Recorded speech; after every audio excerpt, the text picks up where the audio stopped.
Hello friends, एक बार फिर से आपका स्वागत है हमारे YouTube चैनल में जिसका नाम है DNA इंग्लिश क्लासेस।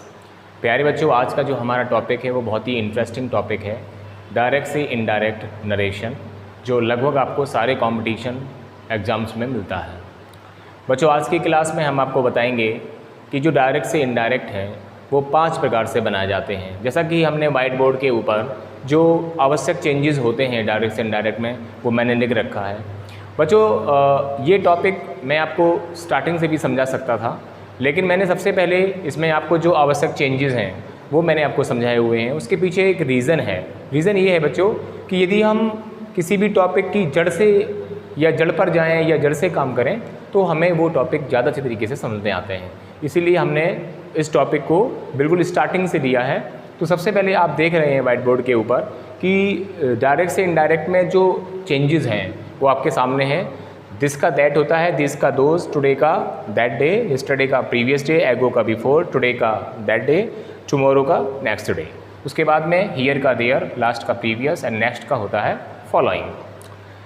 आगे हम चलते हैं। जो बहुत ही इंपॉर्टेंट चीज़ है, अक्सर कर हम लोग यहाँ पर कंफ्यूज होते हैं कि जब भी हम डायरेक्ट से इनडायरेक्ट में चेंज करते हैं तो पर्सन की हम लोगों की नॉलेज नहीं होती है। बच्चों, किसी भी सेंटेंस को जब हम बनाते हैं तो उनको जो हम चेंजिंग करते हैं उनकी वो हम पर्सन के आधार पर ही करते हैं।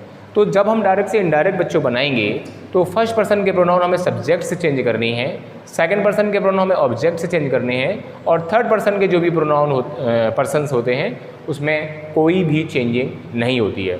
तो सबसे पहले बात आती है कि पर्सन होता क्या है। There are 3 types of person, first person, second person and third person. अब फर्स्ट पर्सन के जो प्रोनाउन होते हैं आप लोगों ने पढ़ रखे होंगे, आई, मी, माई, माइन, वी, अस, आर। उसके बाद में सेकेंड पर्सन के जो आपके प्रोनाउन होते हैं वो हैं यू, योर, योर्स। और जो थर्ड पर्सन के प्रोनाउन हैं वो हैं ही, सी, इट, दे, देयर, दैम।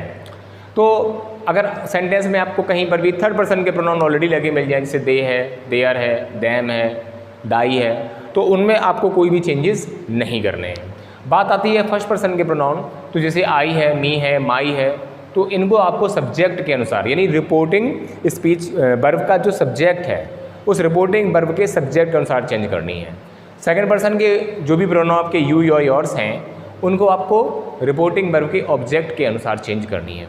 ठीक है बच्चों, आज हम आपको जो डायरेक्ट से इनडायरेक्ट में चेंजेस होते हैं उसके बारे में हम आपको मुख्य रूप से बताएंगे, और ये चेंजेस के साथ साथ हम आपको ये भी बताएंगे कि डायरेक्ट से इनडायरेक्ट हम कितने प्रकार से बनाते हैं।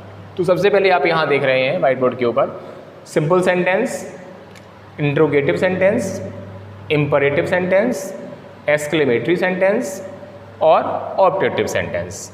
ठीक है बच्चों, तो डायरेक्ट से इनडायरेक्ट बनाने की जो प्रक्रिया है वो 5 प्रकार की है। 5 प्रकार से हम डायरेक्ट से इनडायरेक्ट में अपनी बात को चेंज करते हैं। चलिए बच्चों, स्टार्ट करते हैं कि डायरेक्ट होता क्या है और इनडायरेक्ट होता क्या है।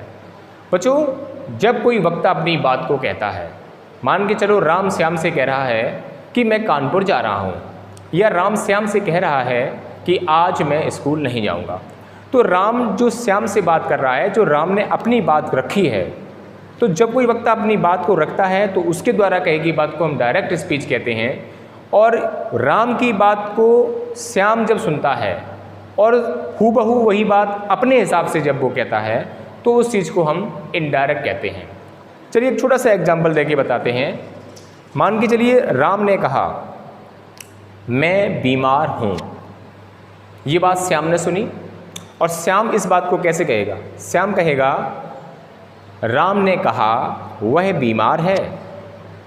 तो जब वही बात को श्याम ने कहा अपने ढंग से तो वो इनडायरेक्ट हो गया, और राम जब अपने ढंग से जो कोई बात करता है तो वो इनडायरेक्ट स्पीच होती है। कहने का मतलब है वक्ता जब कोई अपनी बात को कहता है तो वो डायरेक्ट स्पीच होती है, और वही बात सुनकर कोई तीसरा कहता है तो उस चीज़ को हम इनडायरेक्ट स्पीच कहते हैं। चलिए आइए हम सेंटेंस के माध्यम से समझते हैं। सबसे पहला काम बच्चों ये है कि आप इसका स्क्रीनशॉट ले लें या आप इनको नोट कर लें। चलिए हम सेंटेंस के माध्यम से करके बताते हैं। तो सबसे पहली प्रोसेस मैंने आपको समझाई, पर्सन को के हिसाब से चेंज करना है। आप चाहें तो ये एक फार्मूला है, सन/123 याद कर लें। S for subject first person के अनुसार, O for object second person के अनुसार, N for no change third person. ये आपके पर्सन हो गए। ये आपके कुछ चेंजेस हैं बच्चों। यहाँ पर मैंने कुछ चीज़ और लिखी हुई है, ये भी आप ध्यान समझिए, क्योंकि जब हम डायरेक्ट से इनडायरेक्ट बनाते हैं तो सेंटेंस में जैसे यस या नो है तो यस या नो के को हम हटा करके रिप्लाइड इन द पॉजिटिव या नेगेटिव करते हैं। जैसे कि Ram said yes I am a doctor, तो Ram replied in the positive that he is a doctor.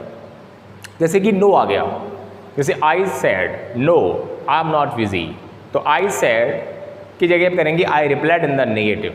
ठीक है बच्चों, कभी कभी आपने देखा होगा कि सेंटेंसेस में सॉरी शब्द का यूज हो जाता है, जैसे कि Ram said sorry sir I am late today, तो यहाँ पर जो सॉरी शब्द आया है उसमें सेड टू के स्थान पे हम क्या लगाएं, क्योंकि सिंपल सेंटेंस में लोग या तो सेड का सेड रखते हैं या सेड टू की जगह टोल्ड लगा देते हैं या सेज लगाते हैं। अकॉर्डिंग टू द रूल्स हमें चेंजिंग करनी होती है। तो ये भी एक रूल है कि यदि किसी सेंटेंस में सॉरी आया है तो सॉरी को हटा करके हम अपोलोजाइज करेंगे। क्या करेंगे बच्चों?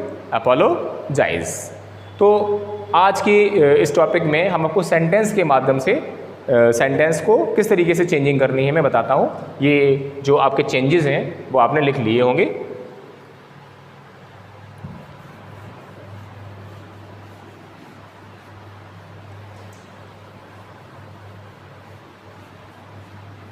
चलिए, तो सबसे पहले हम लिखते हैं सेंटेंस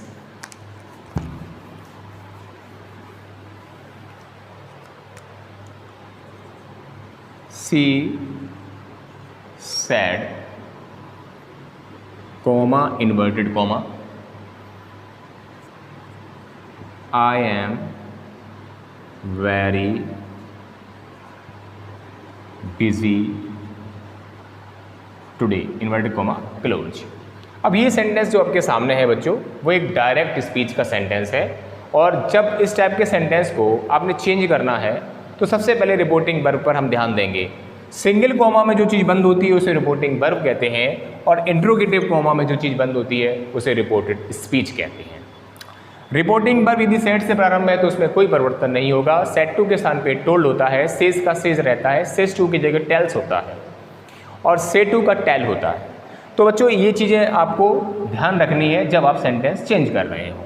चलिएगा, तो यहाँ पर हमने लगाया सी सैड और कंजंक्शन लगती है दैट। सिंपल सेंटेंस में कंजंक्शन दैट लगती है।